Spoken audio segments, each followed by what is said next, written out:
যিটো আমাৰ গ্ৰেড 3 আৰু গ্ৰেড 4 পৰীক্ষা অনুষ্ঠিত হ'ব তাৰ সিলেবাসখন প্ৰকাশ কৰিব মই সংবাদ মাধ্যমক অনুৰোধ কৰিম যে আপোনালোকে যাতে সিলেবাসখন অলপমান বহুল প্ৰচাৰ কৰি দিয়ে ছাত্ৰ ছাত্ৰীসকল যাতে উপকৃত হয় আৰু এইবাৰ পৰীক্ষাত এটা নতুন দিশ আমি সংলগ্ন কৰিছো আগতে পুলিচতো কৰো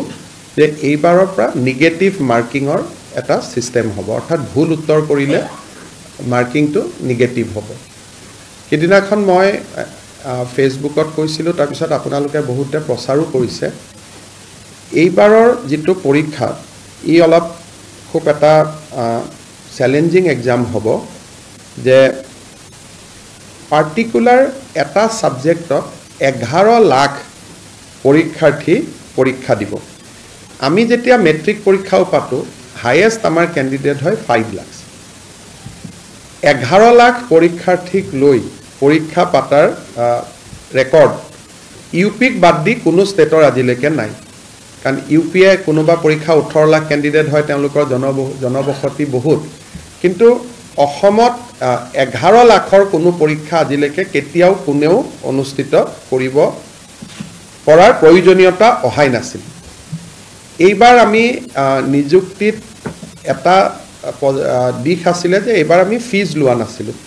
অৰ্থাৎ পৰীক্ষা দিয়াৰ কাৰণে কোনো ফৰ্ম ফিল আপৰ কাৰণে কোনো মাসুলৰ প্ৰয়োজন নাছিল সেই কাৰণে নাম্বাৰটো বাঢ়িলে দ্বিতীয়তে ফাৰ্স্ট পৰীক্ষাটোত যেটো এটা মানুহে ট্ৰান্সপাৰেন্সি দেখিলে স্বচ্ছতা দেখিলে যে দুখীয়া লৰা ছোৱালীয়ে নিযুক্তি পাইছে হিউ প্ৰেৰণা যোগালে তাৰ ফলত 11 লাখ ক্যান্ডিডেট হৈ গল মই ইমান আশা কৰা নাছিলো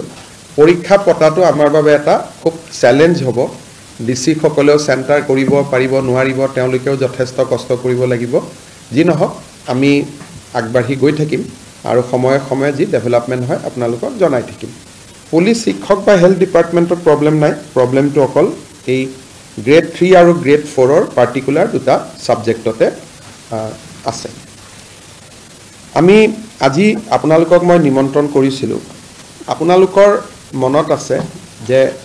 2021 চনত মই যেতিয়া প্ৰথম মুখ্যমন্ত্ৰীৰ দায়িত্ব লৈছিলো সেই সময়তে ঠিক 10 মেত মই দায়িত্ব লৈছিলো আৰু তাৰ এসপ্তাহৰ ভিতৰতে এসডিজি গোলৰ ইনডেক্সখন প্ৰকাশ পাইছিল আৰু সংবাদ মাধ্যমে এক প্ৰকাৰ ক'ব গলে প্ৰথম সপ্তাহৰ পৰাই আৰম্ভ কৰি দিছিলে যে এসডিজি গোলত আমি কেনেকে পিছ পৰি ৰলো তেতিয়া মই আপোনালোকক বুজাইছিলো যে আমি পিছ পৰা নাই আমি এটা ক্ৰম বিৱৰ্তমান পৰিবেশত আছো আমি আগবাঢ়ি গৈছো কিন্তু এজ ইউজুৱেল এটা পাৰসেপশন এটা ক্ৰিয়েট কৰা হৈছিল যে আমি পিছুৱাই গৈছিলো আৰু তেনেকে বাতৰি কাকত সমূহত বা সংবাদ মাধ্যমৰ নিউজ গল অপজিশনে ৰিয়েক্ট কৰিলে কিন্তু তেতিয়াও মই কৈছিলো যে মই অত্যন্ত আশাবাদী মানুহ অসমে সুযোগ পালে সময় পালে অসমে আকাশ চুব পাৰে লাহে লাহে আমি ভাল কৰি গৈ থাকিম আমি পেছিমিষ্টিক হ'ব নালাগে আমি আশাবাদী হ'ব লাগে আৰু অসমে সকলো কাম কৰিব পাৰে অসমৰ মাজত সেই ক্ষমতা আছে এটা আপোনালোকক মই জনাব খুজিছো যে যোৱা কালি নীতি আয়োগে এসডিসি যেটো এসডিসি সাস্টেইনেবল ডেভেলপমেন্ট গোলৰ ইন্ডিয়া ইনডেক্স 2023-24 তেখেতসকলে প্ৰকাশ কৰে আৰু অল ওভাৰ দা কান্ট্ৰি আমাৰ যেটো পইণ্ট আছিল 57 আছিল ইন্ডিয়া এজ এ হোল 71 লৈকে আগবাঢ়ে অৰ্থাৎ আউট অফ 100 নাও ইণ্ডিয়াৰ score card is 71 reason from 57 অৰ্থাৎ 57ৰ পৰা ভাৰত 71ত গৈ ভৰি দিলে হেতু হল দ্যাট ওয়াজ এ স্ন্যাপশ্বট অফ যে প্ৰধানমন্ত্ৰী নৰেন্দ্ৰ মোদী ডাঙৰীয়াৰ নেতৃত্বত দেশখন কেনেকৈ আগবাঢ়িছে তাৰ এটা স্ন্যাপশ্বট এতিয়া মই আপোনালোকক অসমৰ এসডিজি গোলৰ ওপৰত মই ক'ব খুজিছো 2016 ত প্ৰথমতে Assam was the first state government to adopt sustainable development goal eta as agenda of the government যে আমি আমাৰ সৰকাৰ পৰিচালনাৰ যেটো প্ৰেৰণা স্ৰোত হ'ব সেই প্ৰেৰণা স্ৰোত হ'ব to achieve the sustainable development goal 2016 যেতিয়া আমি ইয়াক আৰম্ভ কৰোঁ ভাৰত চৰকাৰে প্ৰথম 2018 ফাৰ্ষ্ট এছেছমেণ্টটো তেওঁলোকে ৰিলিজ কৰে যে ৰাজ্যখন কেনেকুৱা বা কোন ৰাজ্য কেনেকুৱা পজিশ্যনত আছে 2018 যেতিয়া এই ৰেংকিং আৰম্ভ কৰে তেতিয়া আপোনালোকে মেপখনলৈকে চাওক আসাম ওয়াজ ইন ৰেড মানে অসম ইয়াতে এসপাইৰেন্ট ক্যাটেগৰি এসপাইৰেন্ট মানে নিগেটিভ যে আশা কৰিছে কিন্তু একো কৰিব পৰা নাই so Assam was in negative in 2018 তাৰ পিছত 2019 ইনডেক্স তুলাই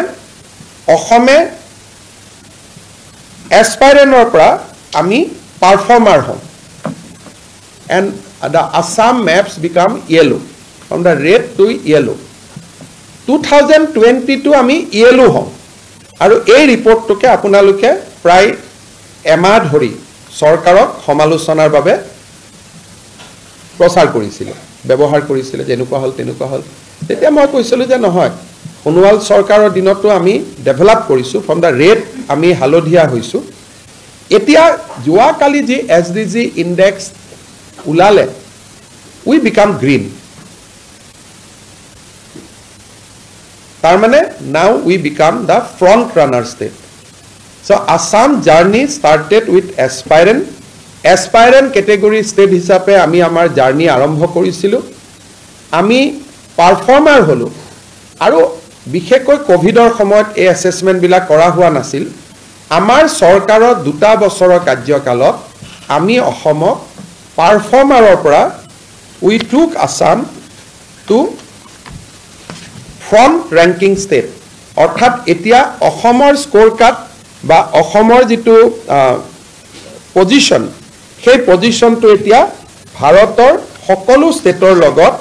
আমি এক প্ৰকাৰ সমান হৈ যাব পাৰিব আমি ফ্ৰন্ট ৰেংকিং কেনেকৈ হলো ফ্ৰন্ট ৰানাৰ কেনেকৈ হলো national SDG index is 71 Assam has also become 71. Tamane sustainable development goal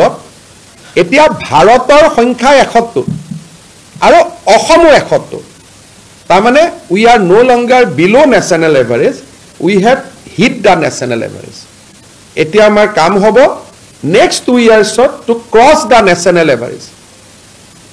Ekhon state of hunger komoa, ekhon state of gender justice kora এখন স্টেটত এডুকেশন ফৰ অল পভাৰ্টি কমোৱা এটো PWD ৰাস্তা বনোৱাৰ দৰে কাম নহয় it need sustain effort of 10 years so আজি 2018 সনত যেটো সময়ত আমি 57 পইণ্টছ আছিলো ইন SDC ইনডেক্স আজি আমি লাহে লাহে লাহে লাহে আগবাঢ়ি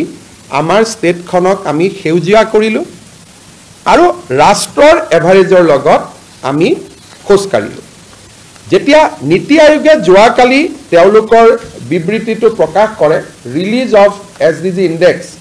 তাত তেওঁলোকে বেলেগ ষ্টেটৰ লগতে অসমৰ কথা তেওঁলোকে খুকিয়া কৰি লিখিলে তেওঁলোকে লিখিলে 32 state and UTs in the front runner category with 10 new entrants তাৰমানে 10খন ৰাজ্য পাৰফৰ্মাৰৰ পৰা ফ্ৰন্ট ৰানাৰ হ'ল গৈ য'ত তেওঁলোকে অৰুণাচল প্ৰদেশ অসমৰ তেওঁলোকে নাম উল্লেখ কৰিছে Second paragraph তেওঁলোকে এটা ডাঙৰ কথা কৈছে যেটো আমাৰ ৰাজ্যৰ বাবে বৰ গৌৰৱৰ কথা তেওঁলোকে কৈছে যে between 2018 and 2024 certain state are fast moving যে ৰেডৰ পৰা জল্দি জল্দি সেউজিয়ালৈকে গৈছে ৰেড আছিল 18ত by 2023 they catch up the national average ইয়াত কাৰ নাম কৈছে Uttar Pradesh Jammu Kashmir, Uttarakhand, Sikkim, Haryana, Assam, Tripura, Punjab, Madhya Pradesh, Orissa. Tamane 2018 or from 57 we become 2023 71 that increase of 16 points 71 or jodi 57 minus kori dia then it is a increase of 16 18 jar bhal asil কিন্তু 18 পৰা 2020 ভিতৰত 16 মাৰ্কছৰ জাম কৰা state সমূহৰ ভিতৰত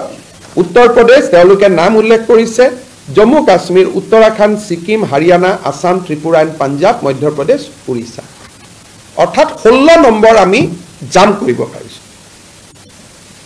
আজিৰ সাংবাদিক মেলখন সাধাৰণতে এই নিউজটো যদি আমি ৰেড হৈ থাকিলেহেঁতেন আজি সব পেপাৰৰ হেডলাইন হ'লহেঁতেন আৰু নিজে নিজে আপোনালোকে নিউজটো কৰবাত পাই গ'লহেঁতেন আজি মই আপোনালোকক প্ৰত্যাহ্বান জনাইছোঁ যে স্বদেশ প্ৰেমী অসমীয়া হিচাপে স্বদেশ আৰু স্বজাতিক ভাল পোৱা অসমীয়া হিচাপে can this be a headline tomorrow এইটো আমি হেডলাইন কৰিব পাৰিম নেকি বিশেষকৈ যিসকল পেপাৰে 2020ত আমি ৰঙাৰ পৰা হালধীয়া হৈ থাকোতেও নুবুজাৰ ভাউজুৰি হেডলাইন কৰিছিল আমি 21ত খেউজিয়া হওঁতে এজন ভাল অসমীয়া হিচাপে কেনুই সেই একে সাহসিকতা দেখুৱাব পাৰিম নেকি যে অসম খেউজিয়া হ'ল আৰু যাব লাগিব আগুৱাই কিন্তু ই যদি আমি ইয়াক ভাল কৰি প্ৰচাৰ কৰো মুখ্যমন্ত্ৰীজন নহয় এই এসডিজি ইনডেক্স ভাল কৰাৰ কাৰণে জেন্ডাৰ জাস্টিসত অঙ্গনবাদী কৰ্মী হেলথত আশা কৰ্মী ডক্টৰ পুলিচ কৰ্মী ঘৰ বনোৱা ডিআৰডিএ বিভিন্ন আমাৰ ফিল্ড ষ্টাফ বিলাকে প্ৰেৰণা পাব যে ইয়েস আমি 2018 পৰা ৰঙা ৰাজ্য এখনক আমি সেউজিয়ালৈ ৰূপান্তৰ কৰিম ভাৰতত বহুত ৰাজ্য আছে যাৰ ভাৰততকৈ তেওঁলোকৰ স্কোৰ কাৰ্ড ওপৰত receiving national average is the first step যে আজি আমি ভাৰতৰো 71 আমিও 71 আমি এটা আজি মাইলস্টোন এচিভ কৰিলো বাট এইটো শেষ নহয় এতিয়া আমি ভাৰতক অতিক্ৰম কৰি আমি ভাৰতৰ ভিতৰত আৰু বেছি শক্তিশালী ৰাজ্য হ'ব লাগিব যাতে we can contribute positively towards the national goal আজি আমি নেগেটিভলিও দিয়া নাই এতিয়া পজিটিভলি দিয়া নাই আগতে আসাম ওয়াজ এ বাৰ্ডেন অন ইন্ডিয়া আজি আমি বাৰ্ডেন নহয় নাও উই ইকুৱেলাইজ কিন্তু এতিয়া যদি আমি আজি 72 হলোহেতেন আমি 1 নম্বৰ ভাৰতক কন্ট্ৰিবিউট কৰা হলহেতেন 73 হলে আমি 2 নম্বৰ ভাৰতক কন্ট্ৰিবিউট কৰা হলহেতেন so by 2025 or 2024 when next SDG goal will come our target will be to cross the national average and positively contribute in this journey je ami positively contribute korim eta moi eta udahoron disu higher education survey joabar ami 16.7 holo it has negatively affected us lage lage apnaloke jane je kisudin agote collegeor pra moi meeting korilu ami free admission scheme lolu nijut moina lolu ohabar moi asha korisu je nijut moina asoni free admission scheme ei bilake ohabar amar GR to बढ़ाई দিব এটো মই গৈ বঢ়াই দিব নোৱাৰো যে মুখ্যমন্ত্ৰী বিফল তাৰ কাৰণে এটা ইকোসিস্টেম বনাব লাগে যে ইকোসিস্টেমটো কি লৰাই যাতে কলেজত বেছি পঢ়ে নতুন ইউনিভাৰ্সিটি খুলিব লাগিব নতুন কলেজ খুলিব লাগিব এইবাৰ যদি আমাৰ হায়াৰ এডুকেশন ইনডেক্সটো আমি 19 থাকিব পাৰিলোহেতেন আমি 75 মান পালো কিন্তু লাষ্ট টাইম আমাৰ হায়াৰ এডুকেশনত আমি 16.9 থাকিলো